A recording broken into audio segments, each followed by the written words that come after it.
Greetings, ghouls and ghosts. I am your favorite host, Immortal Brando, and I'm joined here by these lovely people who apparently loves Fatal Frames. Aside from the job, I'm sorry, Top, drill a bit, introduce yourself. Oh, hey everybody. Glad to be on here and looking forward to talk about Fatal Frame. I'm Uh, looking forward to talk about Fatal Frame. Sorry, goofed. Lily, introduce yourself. Hi, I'm Lily Greywolf. I just do general streams of survival horror games typically. Yeah. All right. Sleeping Belly, introduce yourself. Yeah, hi, my name is Sleeping Bell, but you guys can call me Bell. And I'm a big fan of Fatal Frame, and I've been playing this for like how many years has it been out? So yeah, I'm really excited So to be here today. it's actually the 20th year anniversary Oh, this year. really? Yeah. Yeah, December of 2001 to be exact. Oh, yeah, it's been that long. All right, and unfortunately, we have Renegade Operative here. Shut up. I'm still green to the series, but I have played 1, 2, 3, and a little bit of 4, so I am here to contribute. All right, you didn't miss much on 5, so you're good. Yeah, you'll handle that one though. Well, yeah. Alrighty, I'm real number 1. How did you personally get involved with Fatal Frame as a franchise? What compelled you to check the games out? Hold on, wait a Alright, second. I don't think you introduced Drill. I did. No, he did. Oh, okay. Well, Drill sucks. Yeah, that's Wow. true. But yeah, I'll read off again. What got you personally involved in the franchise, and what made you want to check the games out? All right, for me personally, I have no idea how I got involved in the franchise. It just happened. So I got no Oh. story, no elaborate story how I got into the franchise. It just happened overnight. I guess I can go next. Well, my story is not really that special. I just simply play these games for the podcast. But because of that, I found some renewed interest, so to speak, in this sort of paranormal genre. So I really love the gameplay and I really love the story of Fatal Frame. It is a shame, actually, that back in the past, I seen this game on Blockbuster shelves before, and I was wondering, like, what is this? And I never got it. I actually went and got Doom 3 over Fatal Frame 2, and I really regret that so bad, because I'm like, now that I've, like, processed this in my head, I really wish I would have got Fatal Frame instead. Out of all the Damn. Doom games, man, you got 3. Yeah. What's wrong with it? I think it's I mean, fine. it's not a bad game though, but it's not a Doom game. It's like it's trying to be a survival horror rather than action packed. Yeah, Like, and then not that there was fun. the whole Doom 4 thing, but that's for another time. Yeah, that's another Hmm. podcast for sure. But I just really wish I would have changed my mind because I would have been scared shitless more of What? the Fatal Frame games. Wait, you had it for Xbox, right? Doom 3? Yes. Damn. So anyone else want to continue their Oh, story into how they I got into the series? I guess I could go. Go ahead. I mean, I think it's because it was just word of mouth, and people said it was really scary, and that and because Koei Tecmo made it, I thought, oh, I thought all they made were just Dynasty Warriors games. But nope, no, they made Fatal Frame. At least Tecmo did. And also, I did hear about it. Also, I did hear about it a bit from like all the petitions to try to bring Fatal Frame 4 to the West, along with other titles like Xenoblade Chronicles and Disaster Day of Crisis. Which, yeah, well, that's a whole nother thing. But yeah, that line's pretty simple as well. All Anyone right. Anybody else? else? Oh yeah, for me, I've known about the games for a really long time, so I couldn't even say like it had to be like at least 15 years ago when I played the first one, and I played it a bit with my family. So that was, we were able to like openly like discuss it as we like went along, and you know try and figure out what was going on with the story. And of course, those scares in like the first one. It's just so classic. But I've also played through the second one and third one. So that's where I'm coming from. And for me, I'm pretty much the same with Lily. So my cousin have this game, and one day I'm smaller than him, and one day he just like, "Come on, you have to play this game." And I played it together with my younger sister, and it's really really scary. For I think I'm like in a middle school, and we both play it uh together, and well, we just love it since then. Yeah. All right, cool. Hey Ren, you want to read number 2? Give me just 1 second. Hold on a second. Let me find Okay. a document. I am severely slacking, and I think I got it. Okay. So, number 2, what is the least scariest ghost that you have encountered within the series? I guess I'll go first since I'm answering this. So, the scariest ghost, in my honest opinion, is the lady with the broken neck from Fatal Frame 2. It's just creepy when you take pictures of her and you see her head like slanted all the way to the side.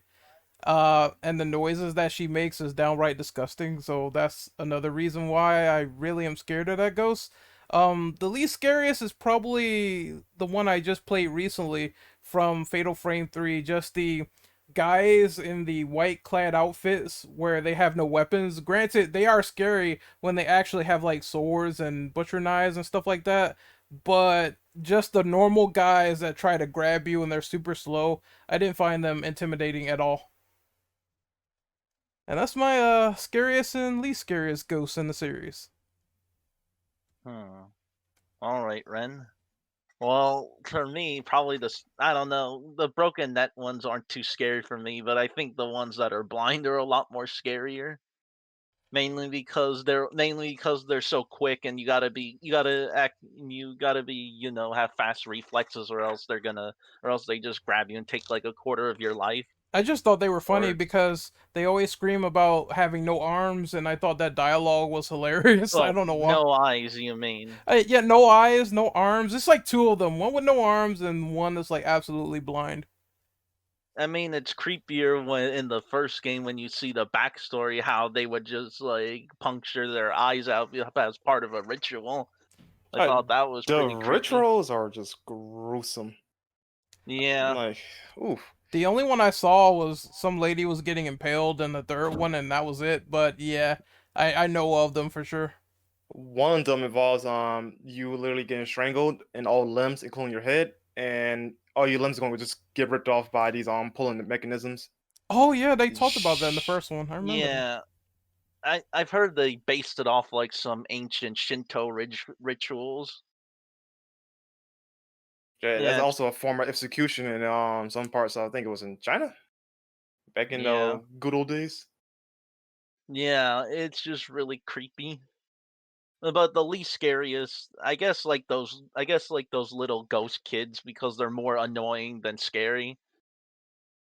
Basically, I don't, I don't know. It's not like I don't know. It takes a lot for ghost kids to be scary, unless it's like Silent Hill. You know, like the gray things that would grab at your legs. yeah. Like those were pretty creepy.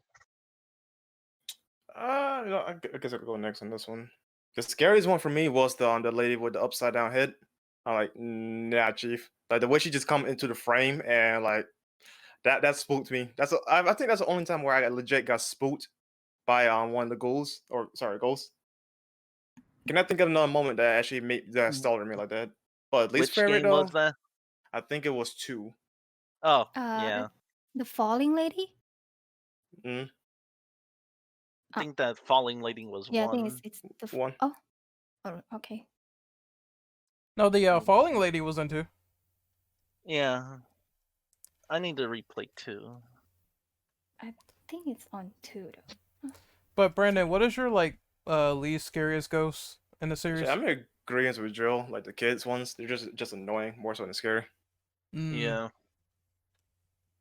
Yeah, I can see that they're just I guess it's the way they play. Like typically they don't do anything special, and I remember they had a double enemy that was the ghost mom and then the child, and they really didn't do anything for me in terms of scares. Actually, they were like super slow. Maybe the noises might get people, but really the kids are just like you shoot them in the face with the camera and they're really nothing. It's the same pattern as before, just either slower or faster depending on the game. So Yeah, for sure. anyone else on this one? Well, for me, the scariest will be the falling woman also from Fatal Frame 2 because they, uh, they where they play the cutscene where she fall down and she just coming at you. She will be the scariest one for me, and the least scary will be like the farmer ghost, the minion ghost. Yeah, that will be the least scariest one for me. Yeah, I think for me, some of the scarier ones are probably some of the really fast bosses. Just I guess like the first time that you see Mr. Takamine in the first one, he was pretty crazy, or the Himura master. Just Ryozo Munakata was bad enough, but then the master comes out and he's like chasing you through the one of the tatami rooms with a sword, and it's just like, yeah, I might have to take a break. But there were a couple of the ghosts that had like long hair in the third one, and some of them, the names are too similar for me to really remember them. I remember one was it she had to do with the Holly curse, but she was pretty creepy too, and just like some of the things she would whisper or that would be whispered in the room that she was in. And then I think for 2, probably the arc with the doll maker was probably the one of the creepier ones. But least scary ghost has to be the worst ghost in all of the series, and that's Stroller Grandma. Just can't even like start with that one. But she has to be the least scary because she is just so aggravating. All right. Anybody else before we move on? Going once, going twice. Sold to the ghost hooker in red. Okay. All right, so we can continue on to number. Actually, no, I want to bring up that side question that Kaneki brought up in chat. So, what do you guys think of the Fatal Frame live action movie? If you've seen it, It was all right. It's honestly it felt almost unrelated to Fatal Frame in a way, but it does. It involves like the ritual stuff, but I don't remember if like anything like relation to the camera scale or any spirit stones was involved. But yeah, some ritual stuff was involved in the movie though, but not as I guess not as potent as it was in the games. It's a very different take on Fatal Frame. Just to put it lightly. Yeah, when they were getting very experimental with Fatal Frame during like the late 2000s, early 2010s. Hmm. I never actually. I know that they have the live action movie, but I never watched it before. Yeah, I haven't seen it either. Yeah. I've heard of other rumors where someone told me that there's going to be another adaptation of the live action movies, but it's going to be done by the director who did the first Silent Hill movie. Oh, I've yeah, I You not. just mean read the about that. American one? Yeah, Christoph Gaines, I think is his name. Hmm. I think if he manages to once again bring the same magic that he did for Silent Hill 1, then it might turn out to be something interesting. But usually for American adaptations, something is lost in translation, so I am expecting that to happen at least. Yeah, I feel like they might make some weird changes like they did with the Silent Hill movie, but who know? But I'd say it's wait and see for me. Yeah, I think it still might be good considering that Silent Hill is still good despite the liberties they took. It's not as bad as Revelation. Oh my god, Yeah. We don't speak it out evil. that movie's a piece of crap, but we can move on. We can move on to the next question. So, Drill, you want to read that? What are your top 3 scariest moments within the franchise? I mean, that's a hard one because there's a lot of scary ones. Mhm. I mean, there's the first. I mean, there is the first time you encounter Kyrie. That was really scary for me. Also, there's a few moments. I don't. I forget a few moments in Fatal Frame 2, but I feel there were some good ones in there. Oh yeah. I'm trying to think. Unless you're finished, Drill. Oh, I still got like 1 or 2 more. Go on.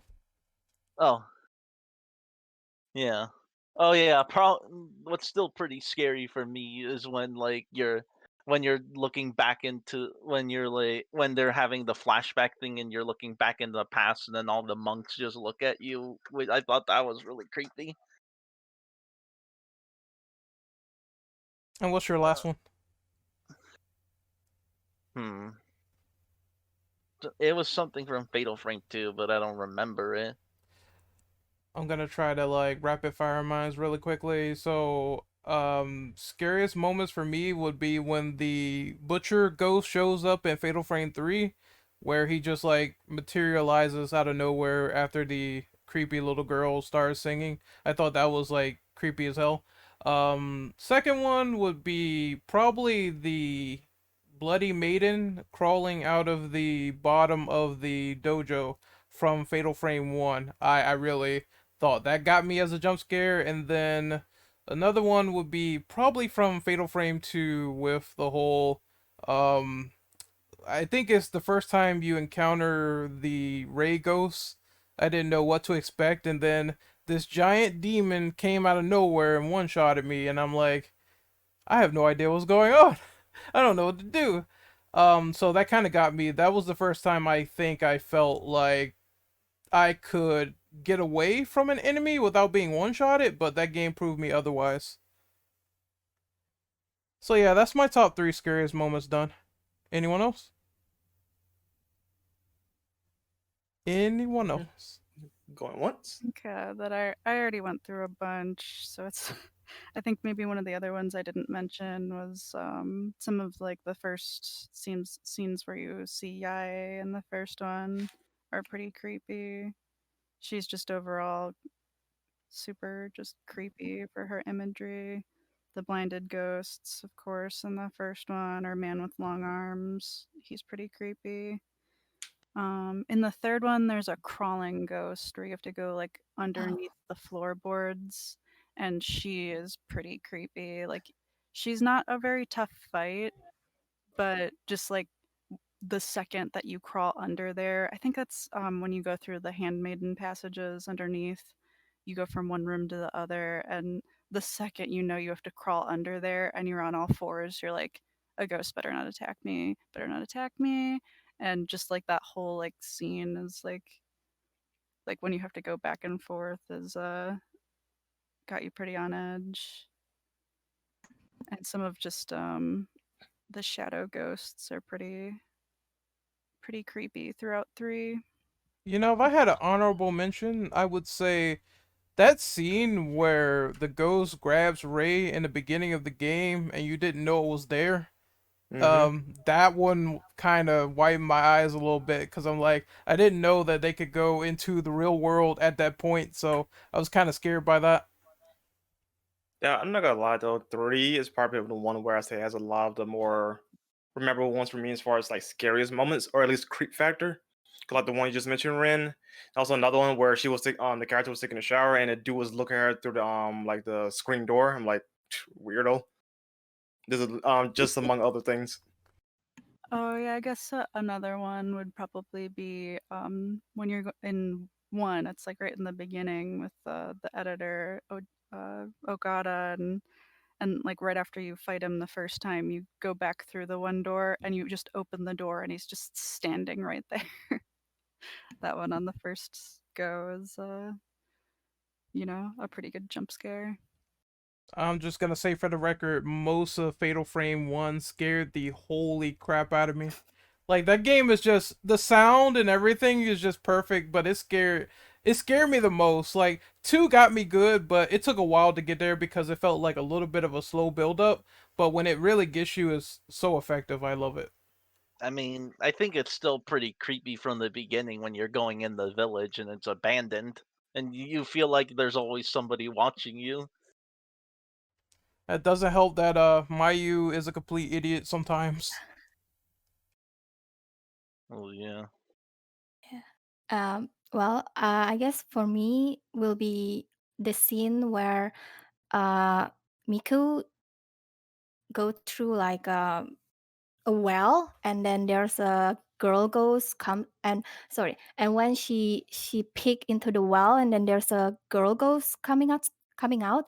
That is like really really creepy for me, and also yeah, like for the Fatal Frame 3 will be like where the ghost have an arm comes out when she just walk into the room.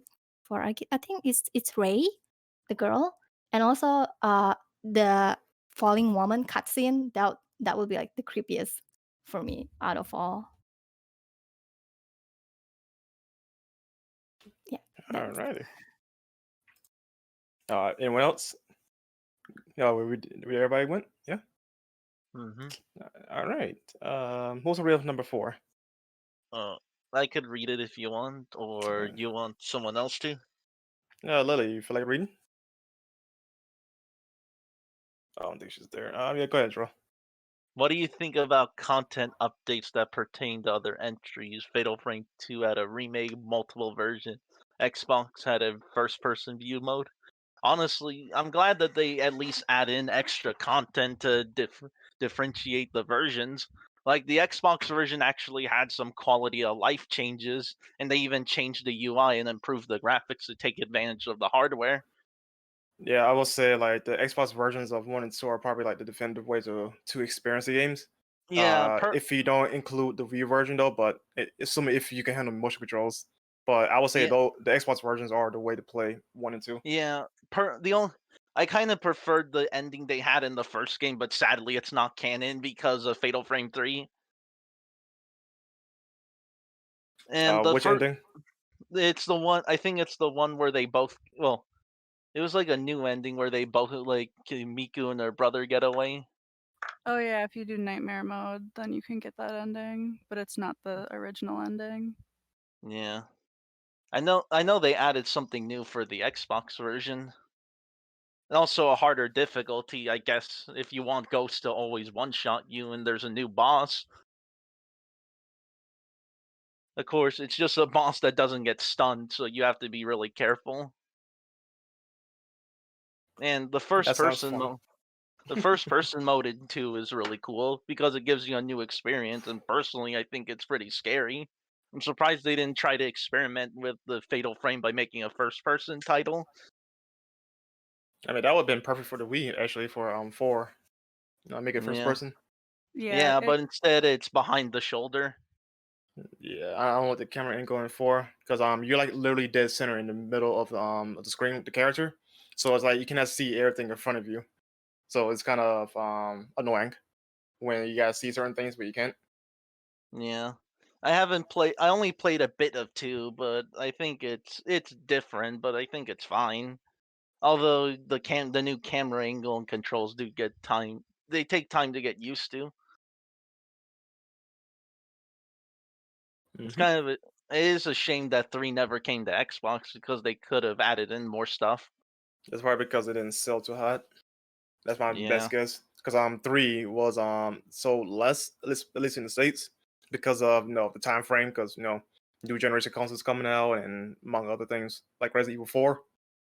Yeah. I think it's So because it came out at the time when Resident Evil 4 had pretty much like rejuvenated the horror genre, so everything started to move towards RE4. mhm. But yeah, Anyone else? that's it for me.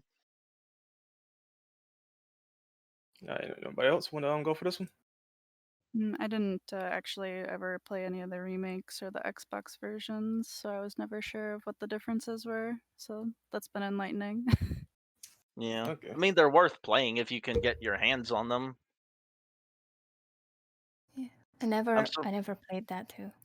I kind of wish Koei Tecmo would have at least made it backwards compatible on the one, but nope.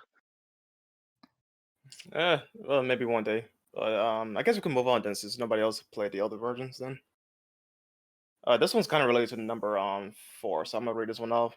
Between first person, fixed cameras, and third person, which playstyle do you prefer the most? For me personally, I am indifferent though, but I prefer fixed or third person because you can see. I think environmentally speaking, fixed was probably the best in terms of like giving more detail in the environment. But third Yeah, person though, I'm more partial towards third person views than most other type of play styles like first person. So personally, I would say third and fixed camera. yeah. I feel like third worked the best for the series since it allowed them to do more with the environment and have more atmosphere. And because they could probably throw in some extra scares here and there, like if something falls over or you hear a door creaking and all that. But I feel like with third person they made it like that. Well, the fixed camera they made it like that to accommodate for the Wii. I feel well. I can't say much on this question because I have not tried the other versions. I only seen them. But I feel like it would be interesting if they did do like multiple camera angles or like first person. But that being said, it seems like third and fix was very good for the series as far as like getting a full scope of what's going on. Because in first, it's like they did have a button where you could turn the viewfinder behind yourself if you happen to be like confused, but at the same time I feel like that's still limited range regardless to see what's on your left and what's on your right. So it's interesting that they even try all three. That's why I put this question in here. So I would like to see if they could experiment more with this in the future, assuming if Fatal Frame comes back. But third and fix were okay in my opinion. I had no problems with them. Yeah. So anyone else before we move on? Oh yeah, I was Mm. just gonna double back and say that I liked having the mix in there. It was just something that you don't see in a lot of different types of video games, and it worked really well here for the horror setting where you could flip into the camera and be in first person view. Yeah, And but yeah, it does make sense though, considering it's the perspective of them looking through the camera. mm-hmm, where it totally works. And there are even like sometimes when it's easier to see something that way, like if you're looking around for one of the still shots of a ghost or something like that, you can see like a little bit better with the camera sometimes. Yeah, I forgot his name. I think his name is Ragnarox or something like that. He made a dissection of Fatal Frame, and even he was saying that the viewfinder is really good for like finding items, and that's what I was doing for a good majority of 3. If I couldn't see what was happening with a certain camera angle, I would just use the camera to like look down or something and see if I can get that item. Yeah, Oh. that was definitely helpful for certain bits of each of the games. Wait, Brandel. Oh, What's up? which game did they start doing where when you try to grab items, ghosts would grab you?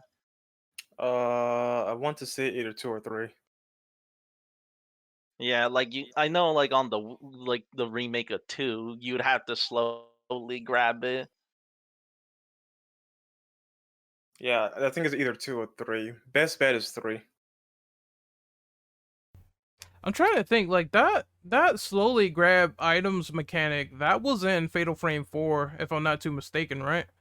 Yeah, Yes, it it's was. in 4, the remake, and I think Maiden of Blackwater. Interesting. But yeah, I noticed that because I did play a little bit of 4 and I had to hold the button as opposed to just tapping it and picking something up. So I was like, that would be probably a mechanic that's ripe for jump scares, and I'm glad I'm not wrong there. All right. Anyone else? Well, I guess for me, you guys already like described what like the best angle for you guys, and I think it's pretty much the same with you. I would prefer the third person, but I really like how they use the first person angle for the camera. Yeah, so that's all. I guess we can go to number 6, Brendan. Mm-hmm. All right, who's to read this one off? I could do it. Go right ahead.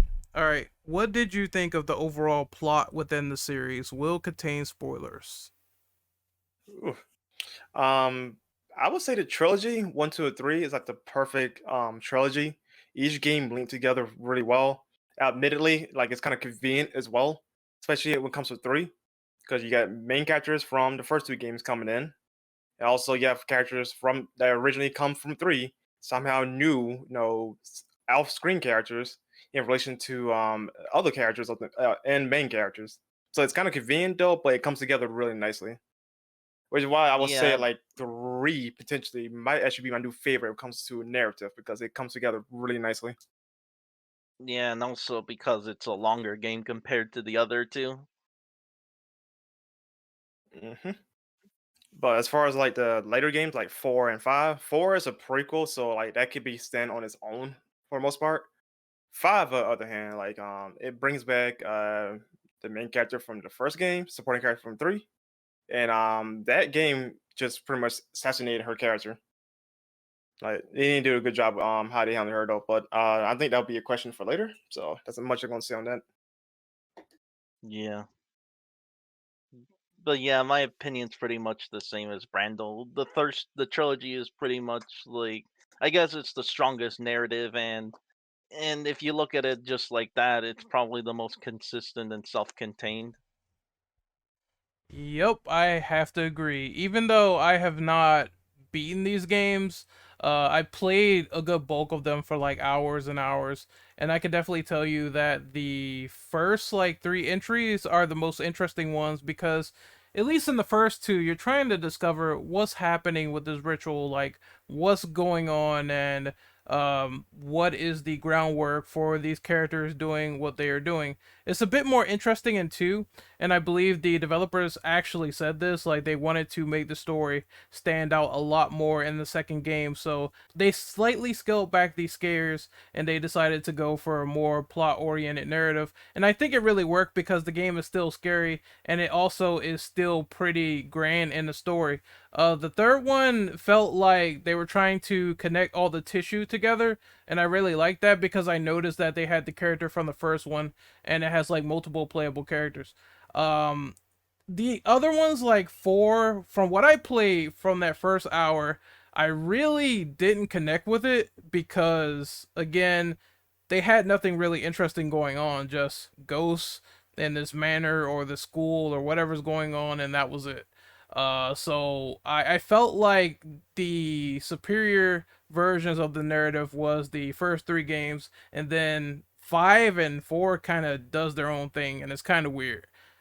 Yeah, it doesn't help that Force cast is kind of weaker compared to the other ones. Yeah, and 3 also kind of felt a little. It felt a little bit like Silent Hill to me in terms of gameplay. Like they had the hub and everything, and that kind of reminded me a little You bit of mean a. Silent Hill 4? Yeah, Silent Hill 4. I said 3, right? My bad.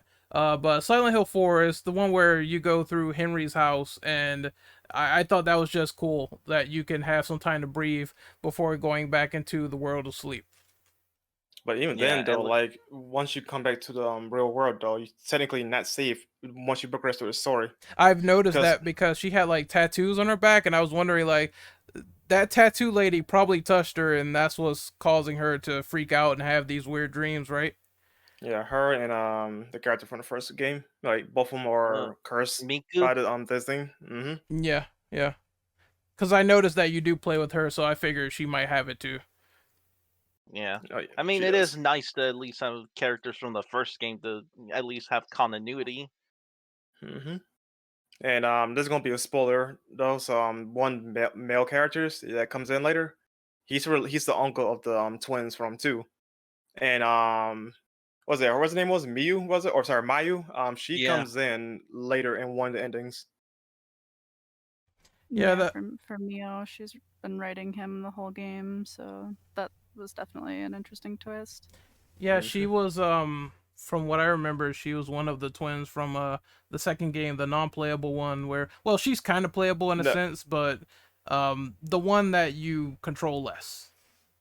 yeah. But sorry. Anyone else gotta go for this one? Oh Any other yeah, thoughts? so definitely I think that the first one has the strongest plot because it's just a lot more contained. The second one, like it is both like nice that it has like the story arcs throughout, but it's also like a bit more gamey and kind of takes away from it at the same time. So it's definitely something that I liked, and I definitely like when I'm replaying it. But just overall, it doesn't. It seems to like take away from what the twins are doing, like for their own story, to have some of the little story arcs pop up and go away sometimes. And then the third one, just they really try to do a lot with it. So sometimes it really works, and then other times it does seem like it's a lot, especially like on a first playthrough where you're trying to connect stuff, and sometimes you've missed something as other parts are coming up and you realize it, and it's like a lot stronger on a second playthrough or subsequent playthroughs. Yeah. It also it's not. It also helps to like listen to the tapes as well, since it does give you some insight on the fate of the ghosts and Yeah, who. definitely. Yeah. Yeah, where they I liked how they brought that back in two with the stones, but a lot of them were a bit more random than like in the first one where it really drove the plot. All right. I guess we can move on unless anybody else got anything else to add. Oh no, Nope. I think I added all I had to. All right. Go ahead and read this one off. How do you rank each favorite games based on your opinion of them so far? I guess I gotta go first. Personally, like narratively aside, I just rate them as games. I will put either two or three first. It could change. Then four, then one, and then five at the far bottom. How's 4 higher than 1 though? I said narratively aside. Gameplay wise, four just functions better than one because how dated one is. True. I mean, you fair point. Yeah, one. Even though I like one and what it had to offer, I will admit that there are some conventions where it's pretty dated, and also, the main thing about those games is the camera and how the combat factors in. I feel like it takes too long to really get those like awesome shots of ghosts. Like they started later on in the series to make like combos, and one does not have all that. So gameplay wise, yeah, I would also rank one like kind of low, but it is definitely worth playing, and I would say the scares and just the overall difficulty is a lot better than four in my opinion. Yeah, if you Now, want to fully understand the story, you do have to play 1. Yeah. my main complaint with five is that I don't like how structured it is. Because sometimes like it feels more gimmicky to deal with certain things in the world, especially dealing with ghosts. If you have I say the witness mechanic. I'm sure you guys played it or not, but if your character is literally wet, you would deal with more ghosts, but in return you would also deal more damage. However, though, like I feel like that is not like a really good risk reward type system. Because cool, I do more damage though, but I also get more encounters, so that's wasting more of my time. So I just rather not do that mechanic all forever, right? You know? So that's why Yeah. I would rank 5 below 1, only because that mechanic for me is not welcomed. Yeah, and also it is mission based, so the areas are not. It's not like self-contained area anymore. I can't appreciate them having a chapter select because that makes things so much more convenient, especially if you want to get the other endings, because the endings are tied to what you do for the final chapter. So that cuts down the monotony in terms of like just replaying the game just for one ending for like X amount of hours. So that's a welcome addition to the series if they ever make another one. But Yeah, overall, I do agree. Like the mission structure is not my cup of tea either. yeah. But yeah, for me, probably the highest one is 2, then 3, then probably uh, then probably 1, and then 4 and 5. I haven't played.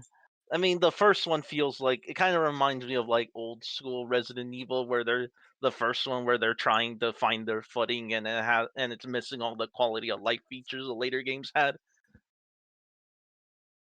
Yeah, I definitely had like the opposite sort of feel where I felt one was the strongest game just on every front, and then it's a toss up for two and three, or sometimes I feel like two is a lot stronger, and sometimes three just because it has so much. But I think that just all the extra features sometimes just make them feel so gamey, and where I do love Fatal Frames as a gameplay mechanic, it does kind of ruin the entire horror aesthetic of the series because you're just trying to get a fatal frame instead of like really like getting in the moment of like fighting the ghost. So it it's like, it's good for replay value and just to play a game, but definitely think that one is the strongest for just keeping that feel, keeping you in the moment of just what you're capable of doing to the ghosts. For me, it will be like second, and then one, and then three, and then five, and then four. I feel because I feel like the second one has more story wise than than the other series, and I actually never played five and four, but based on like my research and everything else, they said that five is like better than the fourth one. So yeah, that would be my list, my rank. All right, I guess we're done here, right? Yep. All right. Wait, This hold is on. number. Hold on. I didn't give mine. I forgot about Oh, you that. didn't? No. Okay. All right, so pretty much just like a simple list. Like 2 and 3 are comparable. Like I think they're both great games. Like I just swapped them out on a random day, but they're like top tier in terms of what I think about the series. Then it would be Fatal Frame 4. Now I found this game like really easy, but still it worked on a mechanical level, and I thought it was kind of dope with how they try new things at least. One is also really great as well, so I would put that like afterwards. And then 5 I have not played, but I heard it was the worst in the series, so I'll take your word for it. All right. Jay, can you read off number 8, Ren? Sure, no problem. So, what is the most disturbing picture that you have taken with the camera obscura? Uh, I would say it's the vanishing ghost from the first one. Like that face in the ceiling, triangle face, whatever the dude, it was so damn weird. Like I just saw that thing and it just looked completely crazy and strange to me, and I was like, um, that's the only one that really jumped out and scared me outside of the one where it's like, I saw a picture of like a man hanging, and the other one where it's like some woman was like bound to a wheel, like a water wheel, and I thought that was also pretty creepy. But just that face, the vanishing ghost, is probably the scariest picture I've taken in terms of a still shot. Anyone else? Well, I once caught a picture of the blind woman in the, I think it's Fatal Frame 2. Oh no, no, 1, but it's like super close up. So she's like literally take the whole camera and with her bloody eyes. So yeah, that would be like the scariest one for me. I've had that Yeah. instance before. I think it was the normal ghost in Fatal Frame 2 where they had this like wide agape mouth. I noticed this more also in 3 where they tend to do this and be like dead in front of the camera more often. So that's pretty crazy. Yeah, just any of the close shots or just where you like hit them right when they're about to hit you and it kills them or like pushes them back like enough so you don't get hit. Some of those are definitely the best. I think I mentioned before the one where Ogata is like standing in the doorway right as you walk in. That's a pretty good one. Or that one for Mr. Takamine when you have to find him and you just you're looking around for him and you can hear the sounds and then you look straight up and he's there and that's a pretty bad one. Oh, Drill? yeah, that was probably what I was gonna say when you see that guy up up on top. I thought that was really creepy. I liked it because it didn't look human at all. I know that's kind of weird to say, but his face was so like distorted that I was completely scared by that crap. So I thought that Yeah, was pretty great. yeah. The faces on the wall are always going to be creepy though. Faces, hands. I saw that in Fatal Frame 3 where someone's hand was like stuck in the wall, and I was like, what is this? It's kind of intriguing, but I don't want to go near it because it's a goddamn hand in the wall, and I want to stay far away from it as possible. What about you, Brendan? Actually, I got nothing to add. Honestly, I don't remember all the pictures I took during my adventures. I've never, well, I outside of just using them for the game mechanic, I will agree also that I never really like saved any of the pictures to my album like in form of the save files that you could do for your album. I never did that before, so I just randomly took them, and the one I thought that was the scariest was the one in the ceiling. Yeah. I mean, I've taken probably hundreds of photos in the first game that I don't remember all of them. Yeah, same. But has everyone gone, or can we move to the next one? Going once, going twice. Sold So to the Ghost in Red. So, all right, we're moving on to number 9. So, is there anything you personally disliked within? No, let me read that again. Is there anything you personally disliked within the games as time went on? All right.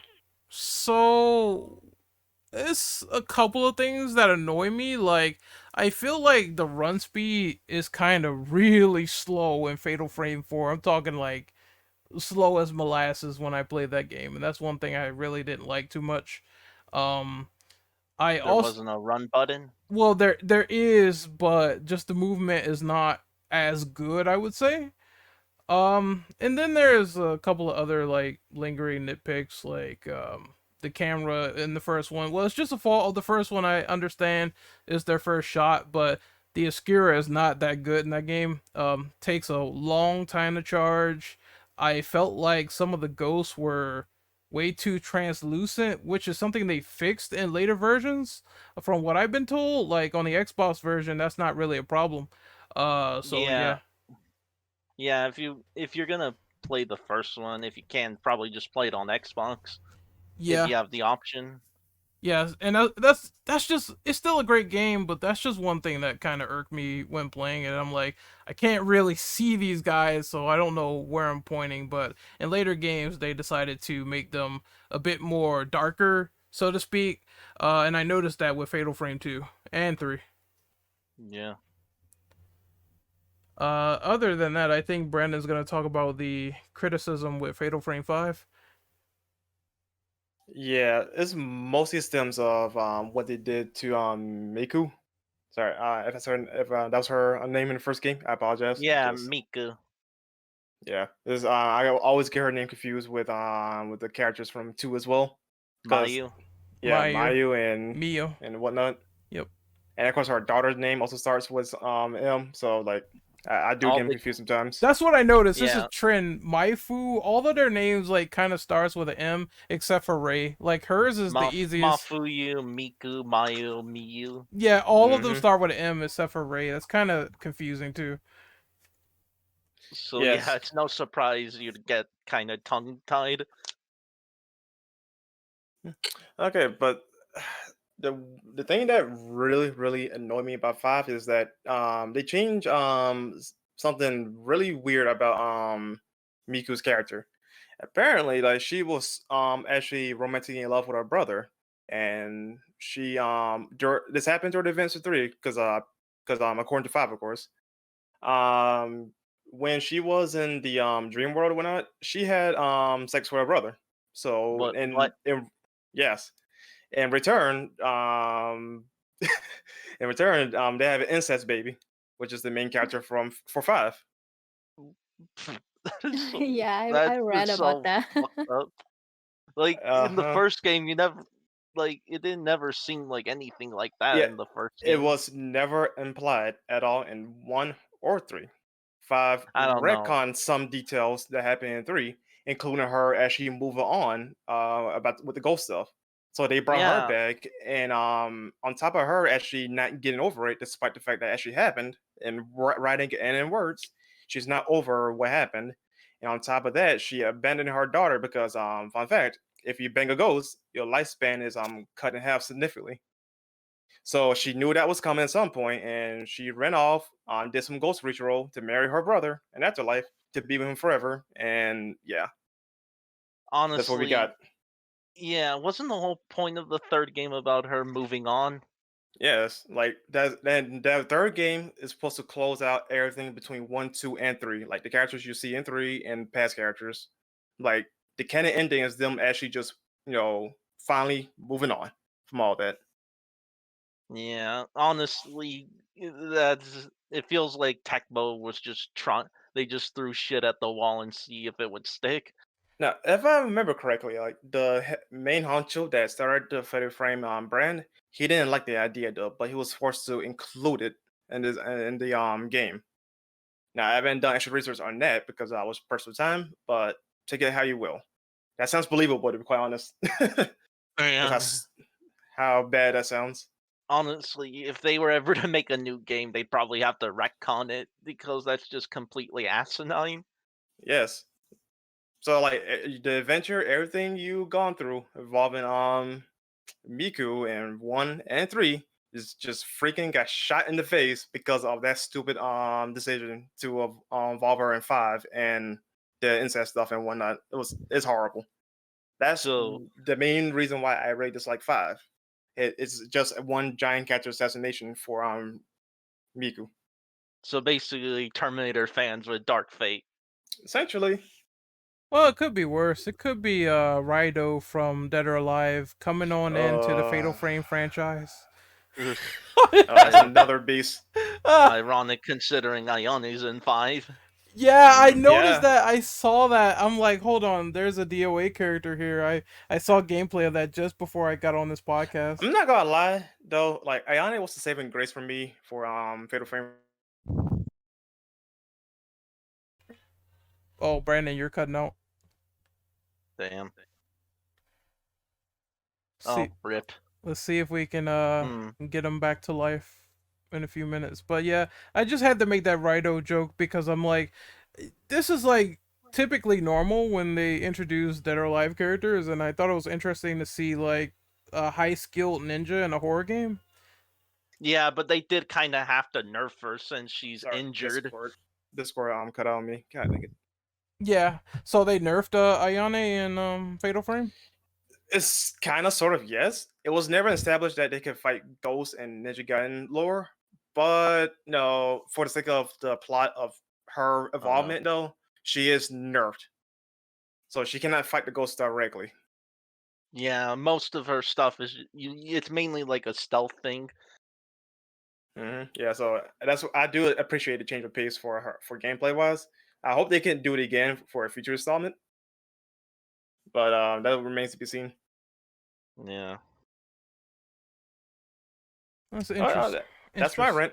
That's But interesting. yeah, it's the same with me. It's pretty much that at least the story structure got a lot weaker because I guess they had to figure out ways of trying to fit it in within the timeline, and then what happened in 5.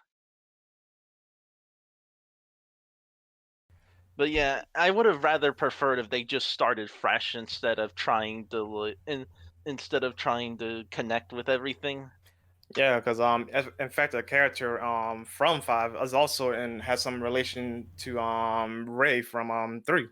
Like she's in the family though, but we don't know exactly what's their relationship. She could be a cousin, niece or whatever. But that's all we know. That they are related in some fashion. And on top of course, the main character is the daughter of Miku.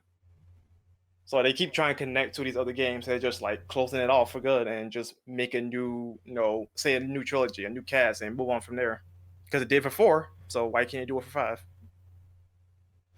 Yeah, it seems like when they tried to make the connective tissue for Fatal Frame, they had a good idea with 3.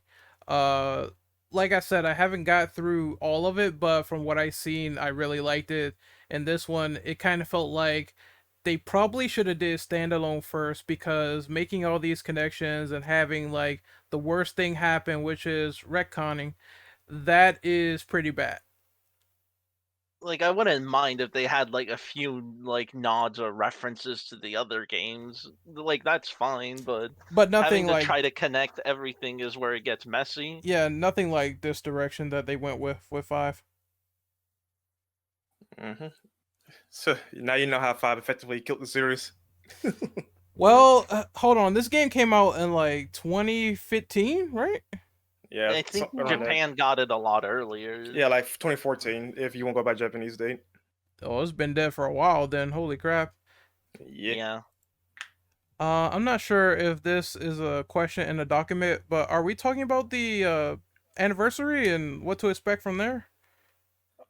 I don't see it as a question, so I guess we talk about it once we're done with this one. Yeah, Yeah. unless anyone else has anything to say about this one.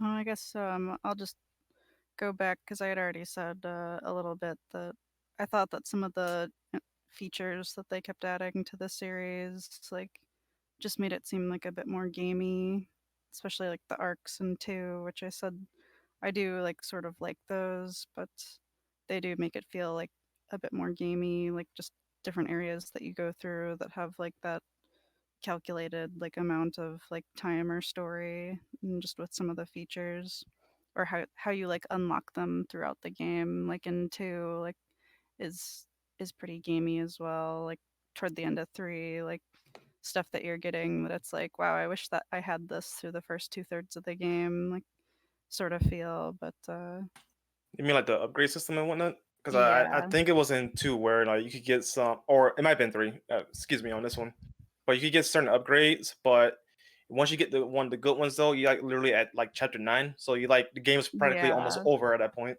That was totally in 3, where it was like some of the stuff that you had in 2, you couldn't get until like right at the end of the game. Yeah, I think you're right. 2 did that system a lot better. And stuff like that just, it adds to like the gaminess, where it just takes you out of the atmosphere and everything, where it's like fine in like an action title, but in a horror title, it's definitely stuff that takes away from like the creepy factor of the ghosts when you're just trying to like figure out like, oh, how many spirit stones do I have, and oh, let me use like this power, or should it be this power, or where's the fatal frame, like it just takes you out of the whole feel of the game. Well, Hmm. I guess for me, it would be like the as you play it, it becomes like more repetitive in fighting the ghosts, and the strategy of it, and so it makes it less scary in fighting the ghosts. I guess they could make it better with that. And anything else is I think you guys covered it already. Alrighty. Any last thoughts before we move on to that extra question Renegade proposed? Nope. Going once, going twice. All right, sold to the Ghost and Kimono. All right. So what's your question again, Ren? For the anniversary that's coming up this year, and since the producers commented on it, I don't have the exact quote, but do you guys expect anything to show up for the anniversary of Fatal Frame this year? Um, honestly though, I'm gonna expect nothing and then get surprised when it happens. Because again, the series has been dead since 5, so like Yeah, I'm like expecting a whole lot. I don't know.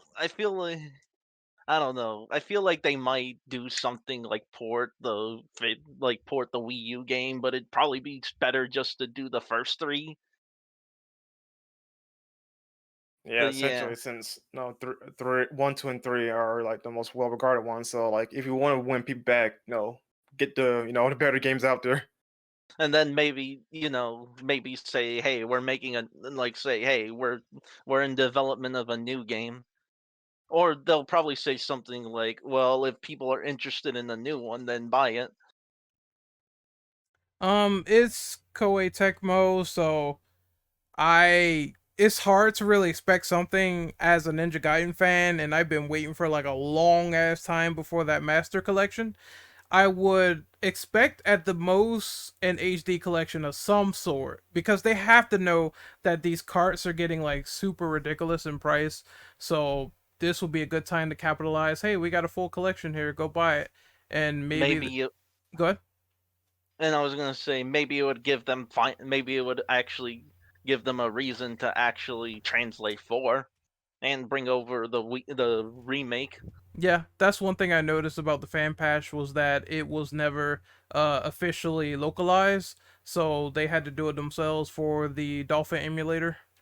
Yeah, well, you can also play it on the Wii too through hacking, but it Interesting. was done. It was because of I think it's because Nintendo didn't bring it over because there was like a game-breaking bug in it, and Well, that it doesn't. Tecmo didn't want to fix.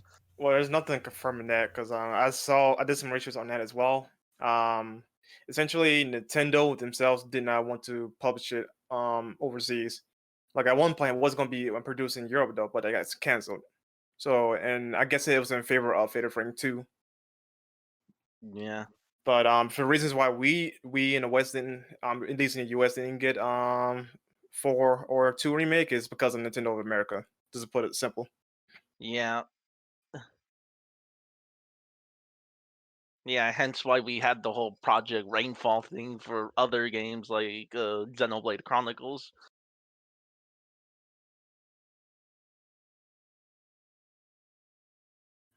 Hmm. But yeah, I'm really hoping they do something for the 20th anniversary instead of just nothing. Of course, I'm expecting nothing.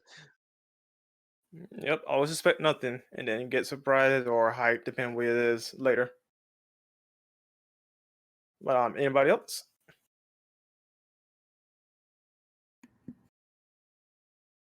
Well, No. I Okay, guess good. like maybe an HD will be okay. I don't really expect much because they said that the game basically like stop after 5, yeah. But maybe HD will be like pretty good for that.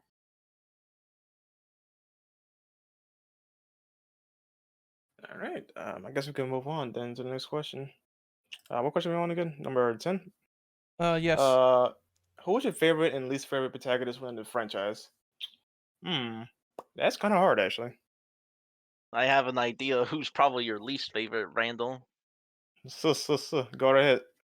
I'll let you guess. I'm guessing. Uh, yeah, probably the. I don't know. It's hard.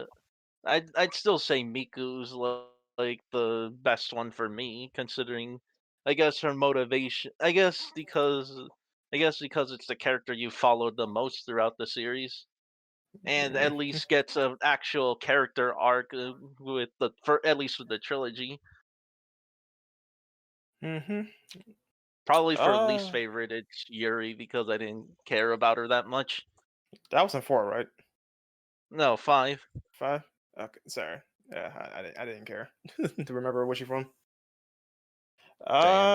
Uh, I'll say for me, I'm toss up between Ray and Miku for the first for 1 and 3. because 3 handled the subject matter of her dealing with grief and survivors guilt pretty damn well, almost too well to be quite honest.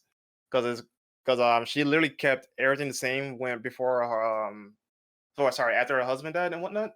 So obviously she survived that encounter. So yeah, I think they handled the subject matter of that kind of stuff pretty damn well involving that character. And the same Yeah. thing for Miku evolving no closure to no the events that happened with 1, and of course the extra stuff with 3. So like it's toss up between those two. Least favorite? I don't have a least favorite per se. I don't know. Fuck it. I guess Yuri. Yeah, I guess I gotta go over Yuri then because I don't again I don't like 5 that much, so I probably just gonna go with that then. Sorry. Yeah. Someone else can go ahead and go. Renegade. Okay, so Oh. oh yeah, sorry, Uh, but it's a toss up between Miku and Mio because Miku definitely you know, like as you had said, she has a good motivation for being there. She comes in with like a little bit of background knowledge of just what she's getting into and who she's looking for. So there's just like a little bit more like as she's like going in that you already like know about her and just all the details that unfold about like her family and her connection with everything that's going on makes her a really interesting character just for the first game. But Mio also has like, her twin story and everything, and it's just that, whether or not her twin was ever even really there and just everything that you go through, like her like headedness as she's like going through it, and that just like makes her like a really nice character like in that way, just that she's smarting with it the whole time, but she's also like, really like caring toward her sister.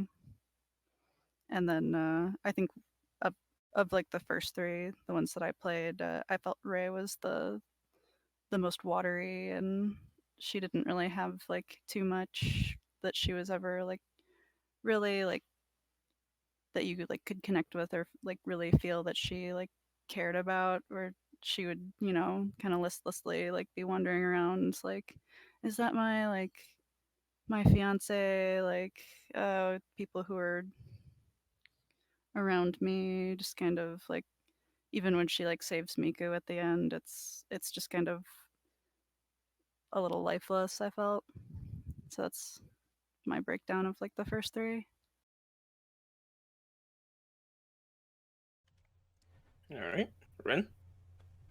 Mine is gonna be like really quick since I haven't really delved super deep into these, but I did like the stuff. Even though I thought Mayu was dumb, I did like Mio as a protagonist. I really enjoyed that whole dynamic of her trying to go out of her way to save her sister. I thought that was at least a personal story that made a lot of sense.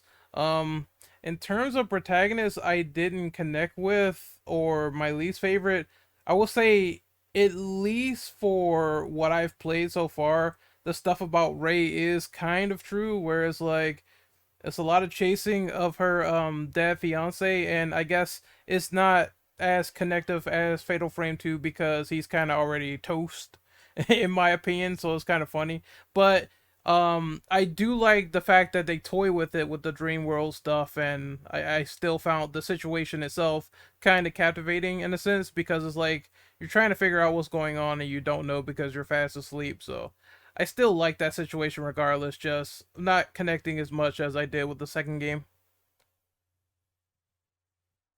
Okay. And for me, my favorite will be, I think, Mio from Fatal Frame 2, where I really like her because she, like Lily said, she's like really caring, and she, took care of her sister. Well, when her sister goes wander off, she didn't laugh her like that.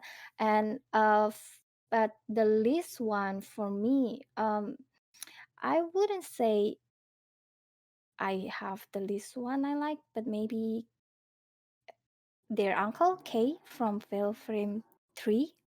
because I don't really like I don't really remember, but I think I don't really like him that much at that time. Sorry.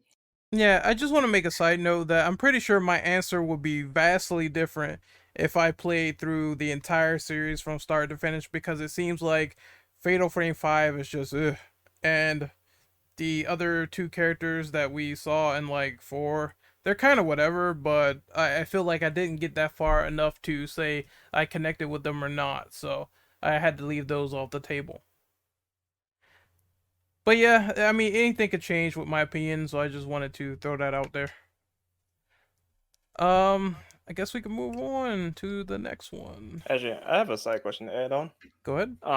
What's everybody's favorite ending in the series? Or you could do like per game if you want to, or just pick from one game. Any ending that you really liked over the other? Like, which is your favorite ending? For me will be two, because the one where I think Mio just survived, but Mayu that I think I don't really remember, but I remember she's sad, and then she's holding something, and then there's wind, kind of like, Final Fantasy ending like that, where she Is just, it a yeah. promise ending? I don't really remember, but I got that ending. I think she's crying or something. But yeah. Um. Okay. Maybe somebody can comes up first, and I'll go check. I could probably do that in a moment, but I'm gonna give my answer real quick. Mine is probably the Hellish Abyss ending from 2. Is it's almost like the promise ending, but both of them survive. But Oh. Mayu is blind because she looked down in the abyss, trying to save her sister. Oh. So yeah, it's a really neat ending. Like both of them alive though, but everything still plans out well. Like the abyss closes up, like no hell broke loose, and both of them still alive. But the only downside is that one of them is blind. But I think it's still a touching ending. Yeah. All right, someone else can go ahead. Drill? Hmm. I mean, yeah, I would agree with Randall. I think that one's pretty good, although I prefer the default ending. Let me see. Probably, let me see. Like Fatal Frame, the first Fatal Frame. I thought it was. I think the normal ending's fine too. Although I do prefer when they both get out. At least it's a more. At least it's a nicer one compared to just Nafuyu just disappearing. What about you, Lily? Yeah, I was gonna say like the all of the endings in the second game are a little like painful, so I think that it probably is the best to go for. I think it's the promise ending where, you know, Mio tries to right things as much as she can, but she still knows that she has to leave without Mayu. So that one's probably like better than ones where she has to kill her or Yeah. I don't really like the blinded ending either because it also implies that Mayu was never alive in the first place. She died in the accident when they were young. So just, Mio had to go through all of that just so she could get her like ghost of her sister out of the like twin village. And it's like, that's also not like a great feel. So, and I'm just like overall, like all of those endings are just so painful.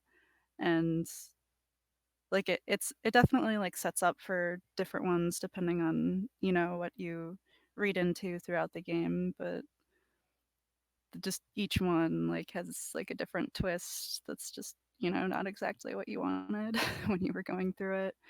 um but I do really like the ending in the first one, and then the ending where you actually save everybody for the third game is pretty good as well. So some of those endings have like really nice effects at the end, and the final song is just fantastic as well.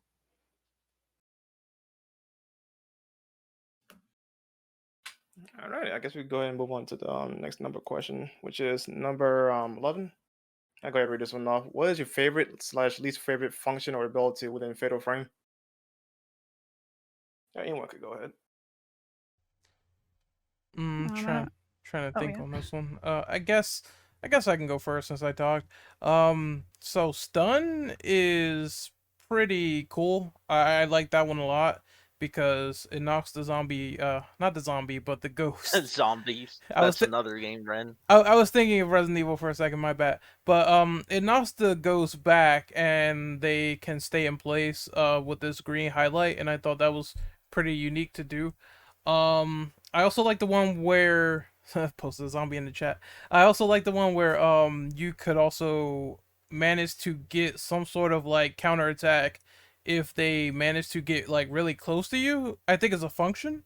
And I thought that was really useful if a zombie is like, I said a zombie again, god damn it. If a ghost Damn. is like super fast and I got Resident Evil on the brain, I'm sorry. If they're super fast and you can deal with them, then you can do the evade attack, and that's really helpful because I really hated the ones that came out of the wall and had the katanas, and I found them hard to deal with. Least favorite function, honestly, I had no use of the charge. Like, I think it was the one where you could store up like stuff from the third game. But what happens is, if you manage to get a fatal frame shot or a combo, it kind of mitigates the purpose anyway. So I kind of found that a little bit too easy in terms of a function and not much use for it outside of just waiting until they counterattack and then snap the shot. Otherwise, Yeah, everything else is dope. if you use it properly, yeah, charge is actually really damn strong. Where you do it in a fail shot or in a combo.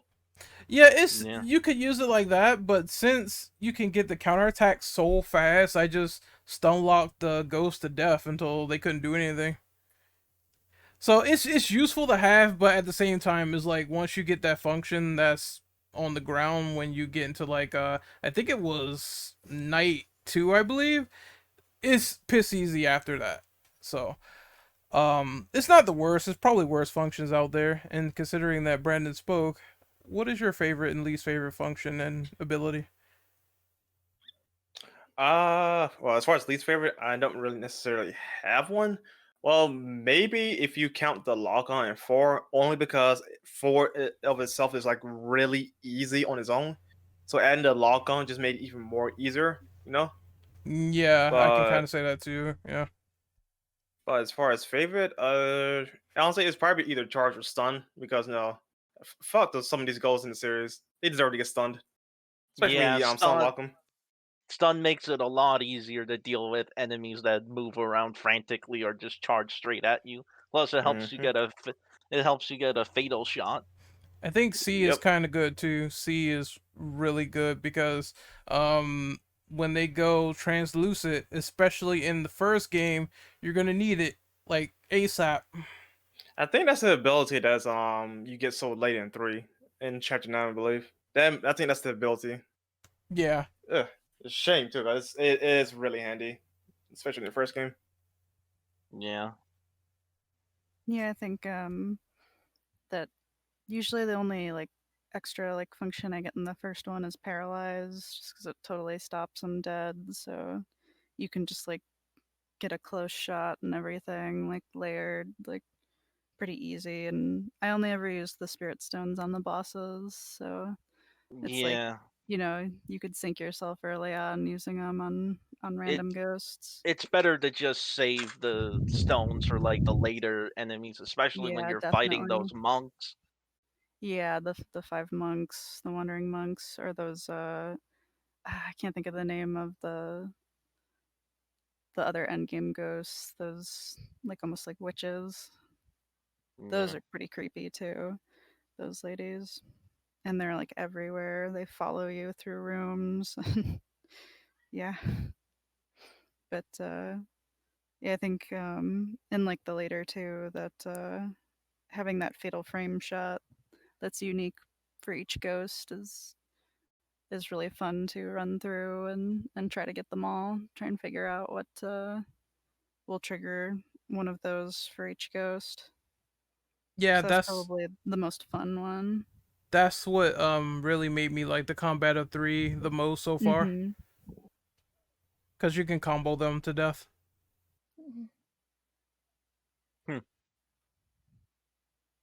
Yeah. And then probably a least favorite would be see, I didn't really like any of the other extra like functions like C or slow or anything, but I think it's usually range that I'll go for last on the like 3 just like basic camera upgrades just cuz you Yeah. don't even really need it. Well, yeah. Usually, when you're upgrading, you always just do your camera first, and then maybe do like paralyze. Yeah, I usually will pour it all into speed and capacity right away and do paralyze, but sometimes I don't even get all of the upgrades for range because you just don't need it.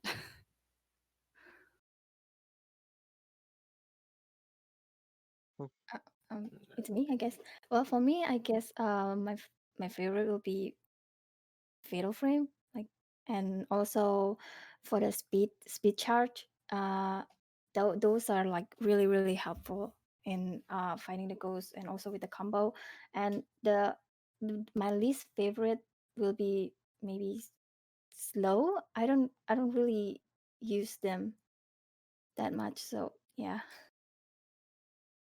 One thing I will say about 2 at least is that for the extra functions, at least you can swap them on the fly when you get a certain function later in the game, which I really enjoyed. So it makes it very Hmm. dynamic in terms of combat.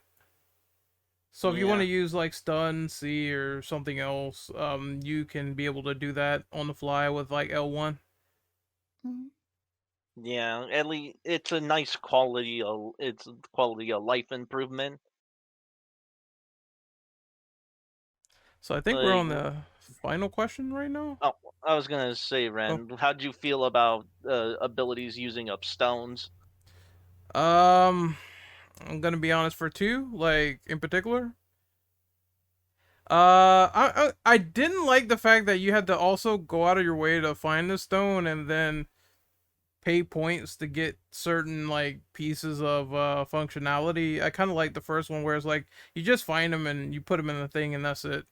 Um, it kind of carries on to Fatal Frame 3, but the cool thing is that the camera is semi upgraded when you get it, so it's not like you're plunking all your stones into one thing and you're trying to hurry up and get a certain range or capacity or functionality like all the way upgraded. You just have like some stuff to help you off the bat, and I really enjoyed that. Maybe they knew that this game was like super long, so they needed to accommodate the player somehow in the beginning. Yeah, I mean when it's only in like the first two games when it's only like 4 to 5 hours long, it doesn't really matter too much, and it carries on to the next playthrough anyway. Yeah, but this one is like they really needed the handicap because it's really just it goes on a lot. So I'm kind of glad they looked out for the players at Yeah, least. yeah, because if you screwed up with your upgrades, you might be fucked for the long run. Yup. But I think that's it for this one. So we're gonna move on to the final question. I'm gonna read that off. What would you personally like Tecmo to do for this franchise in order to bring it back into the limelight for horror fans, especially those people who never played these games before? Um, Oh, can I answer this one real quick? yeah, go ahead. Honestly, what they need to do is like get full ownership back and go big with the franchise again.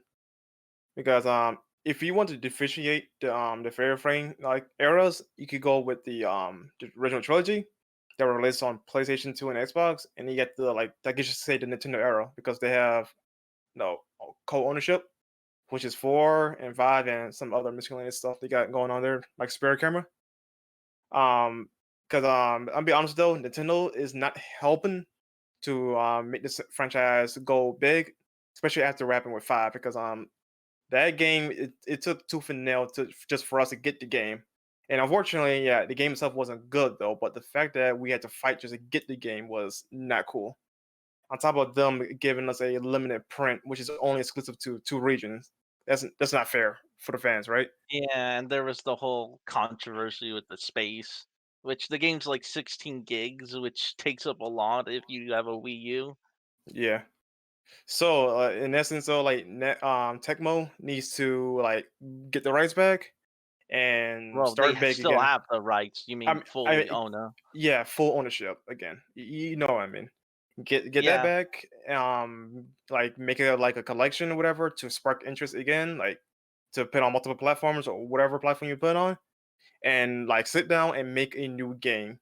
Whether it would be a freaking reboot, soft reboot, a six, whatever it can be. Just they need to put all the eggs in the basket to make this franchise, more well known again. Because now, how long Ye- has it been since 6 years now, give or take? 7. 7 years. So yeah, like they're not helping because Nintendo is not helping with how poorly they handle the marketing and whatnot. And Tecmo needs to develop something that's grand again. Yeah. I mean, in the chance that they can't get the full rights back, then they probably need to have Nintendo actually give a shit and actually properly market it, or maybe come to an agreement where they do release the HD remasters on multiple platforms. Although they Yeah, might have to make like the new one Switch only, but that's another thing. I agree with that. At least it's something. No, because the series needs a new life in it Yeah. desperately. Yeah, I think that Yeah. they need to do something that's like totally different, where they either like try to do something that's like totally first person, like through like the I lens of like a video camera, or to do something that's more of like modern, where somebody has like a smartphone or something and they're taking photos like I mean straight up with I like a still kind smartphone of want throughout. I still want the camera obscura to be in it since that's kind of a staple of the franchise now. True though, but I do agree with Lily though. If they really want to like do something different though, they need to like at least modernize it.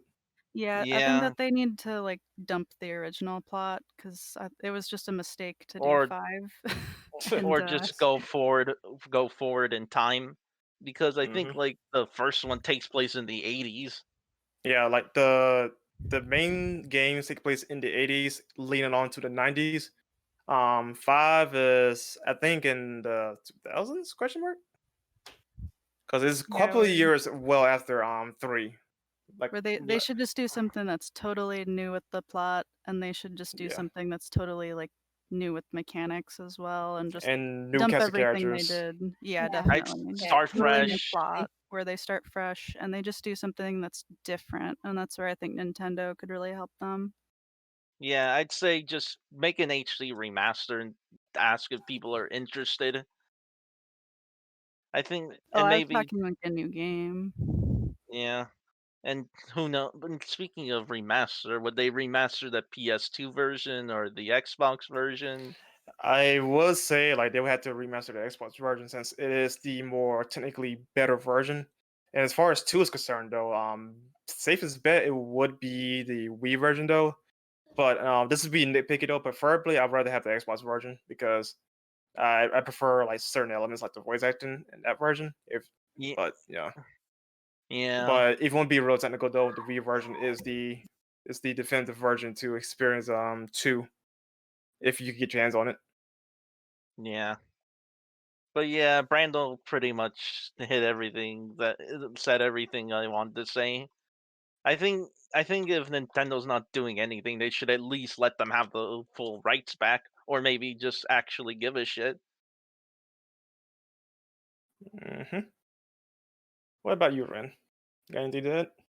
No, you guys pretty much said everything. Just put those remasters out so we can play those versions. And I've never played the Xbox version, so that would be beneficial to me.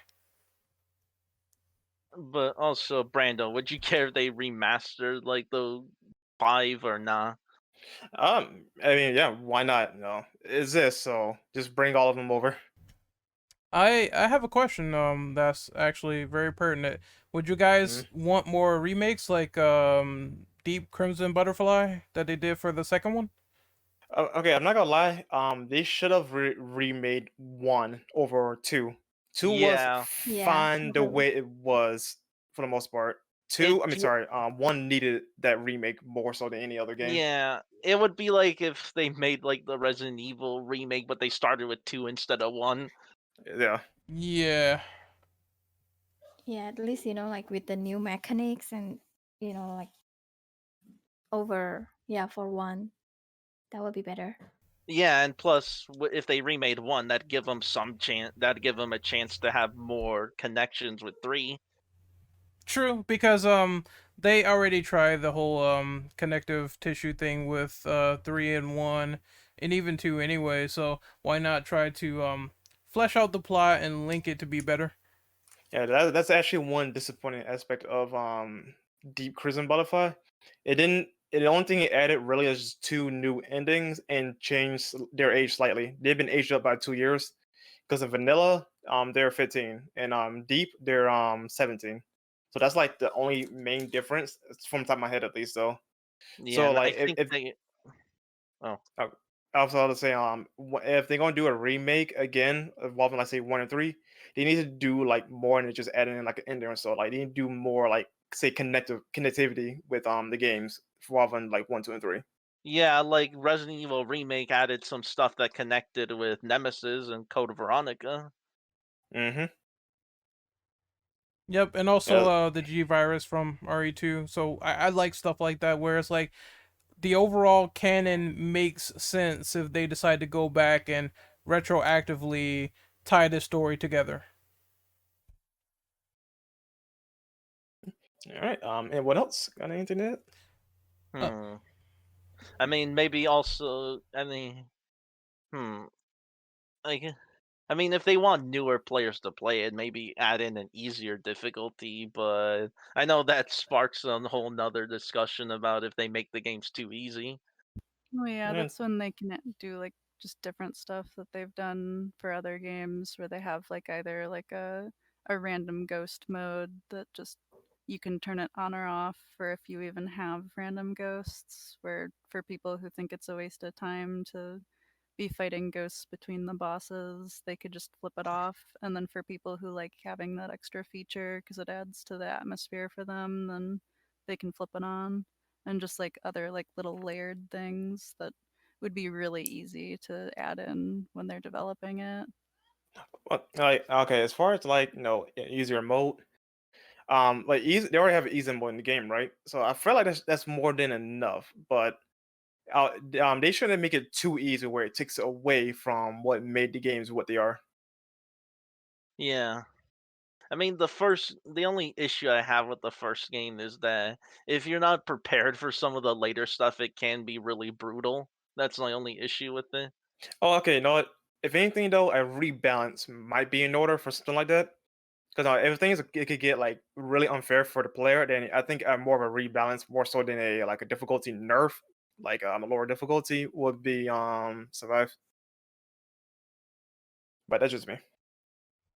Um, I'm just going to. Well, I have a off the sort of like off the grid statement to make, and then an actual question. So that statement is pretty much saying, Koei Tecmo, I love you.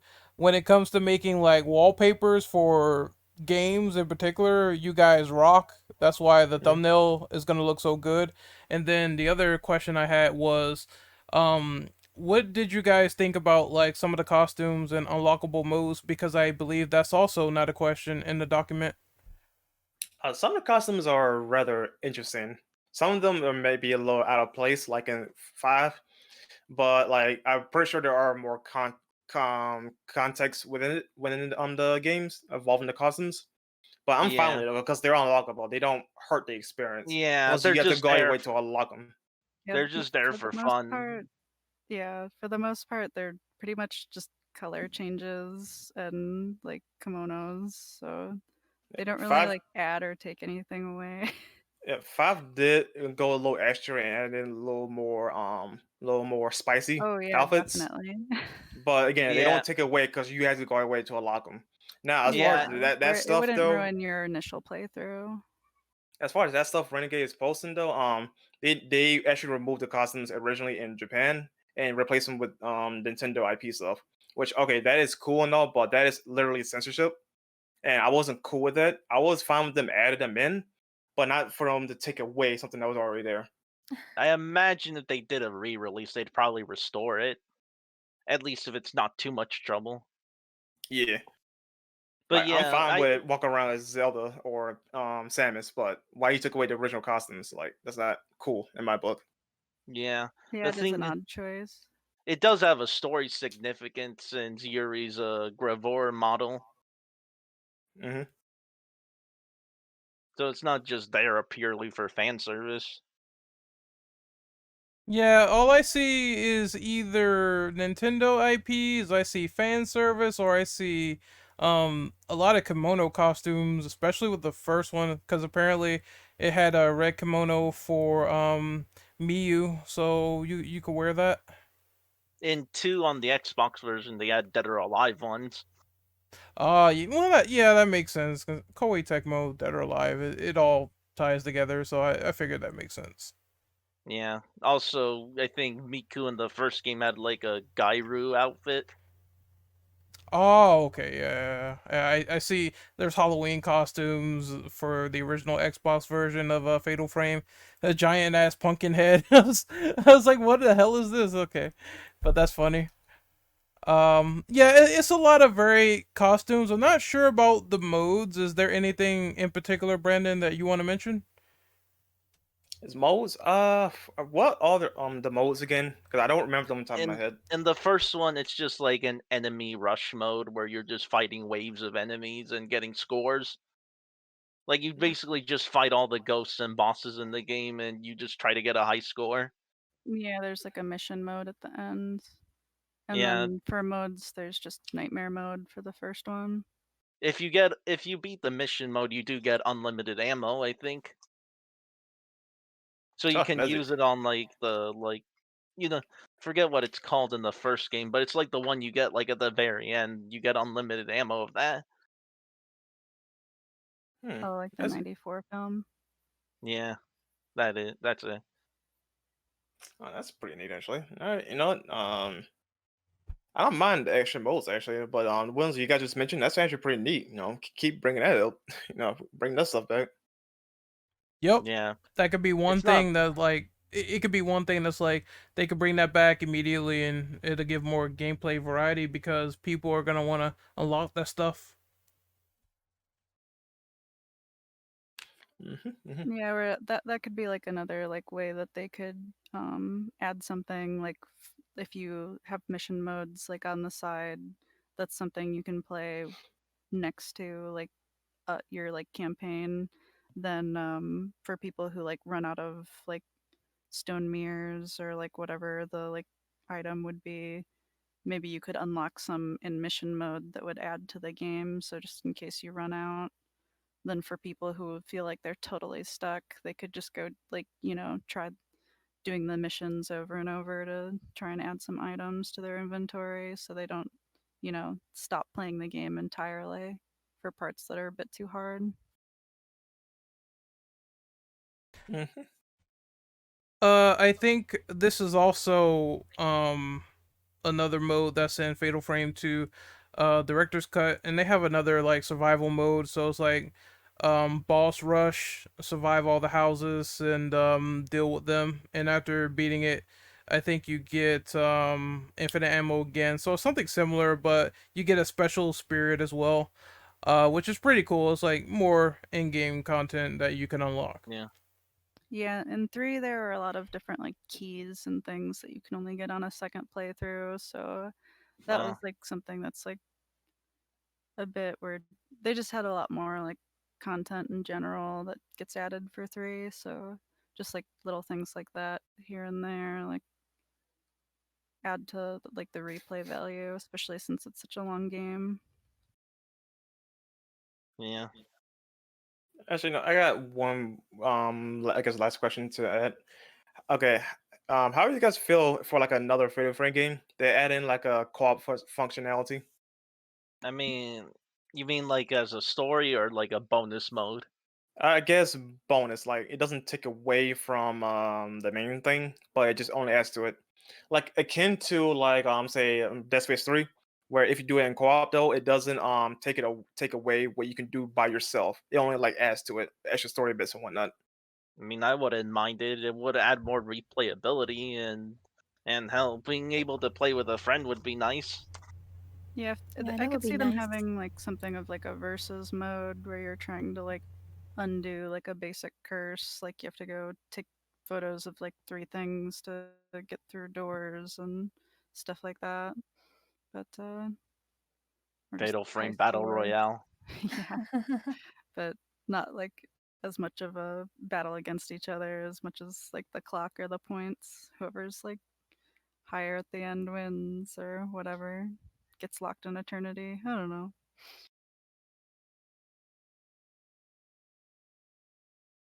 All right. Is anybody else got anything else to say about the last few questions you said?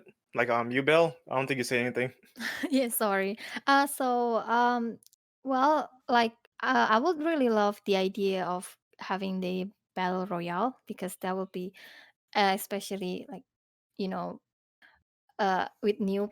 I think it will really attract like new players because we know that everybody loves battle royale, and once you can use the points maybe in that battle royale to like unlock new items for the main story or anything, like new costume. That would be really really cool, I guess. In a way, Resident Evil 5 does something like this, where you get points from like just doing like story mode stuff, and Mhm. you can use that stuff to get like infinite ammo or like cosmetic stuff or like action figures within the game's context. So that would sound like a bad idea.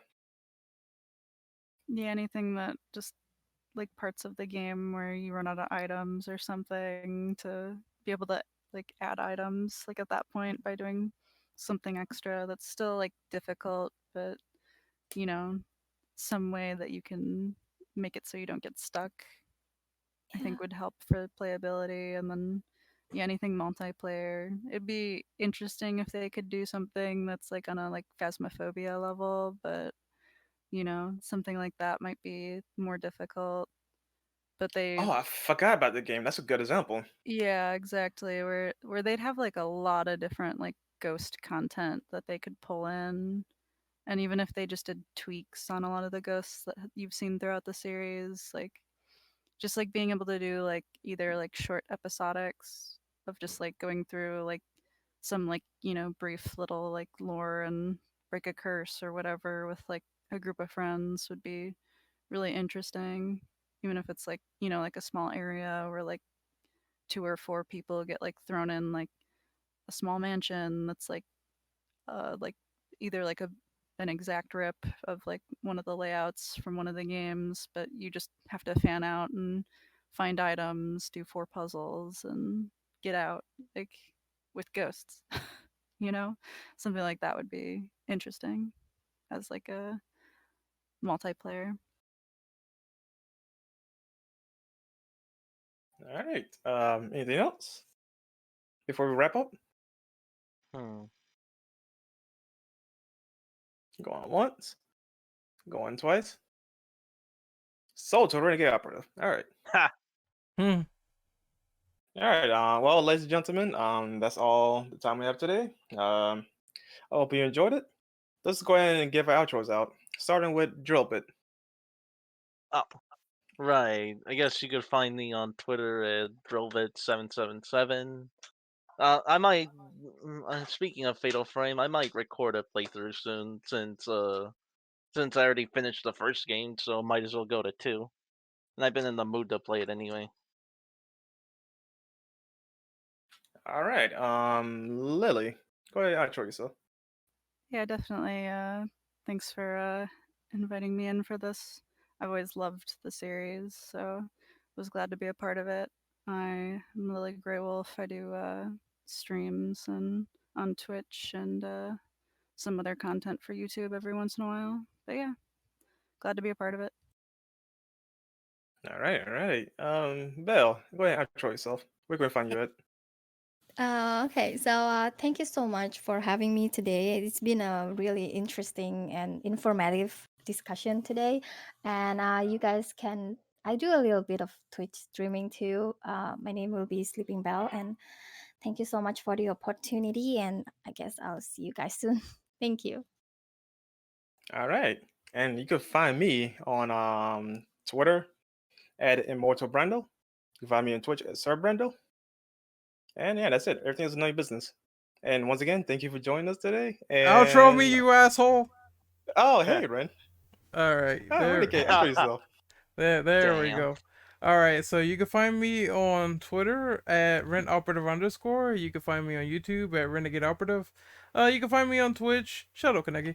You can find me on Twitch at Renegade_Operative, and I will be trying to get this podcast up tonight. I'm gonna rush it, but I'm thinking it will probably be up in the morning, so look forward to that. And that's about it. Yeah, I apologize for my human error. Yes, but once again, thank you for watching or listening, depending on you consume this. And have a blessed day, night, afternoon, whatever time it is for you. Have a good one. Bye. Don't let the ghost get you. Don't have incest ghost babies, all right? It's bad for your health. No. Awful. I ended the recording.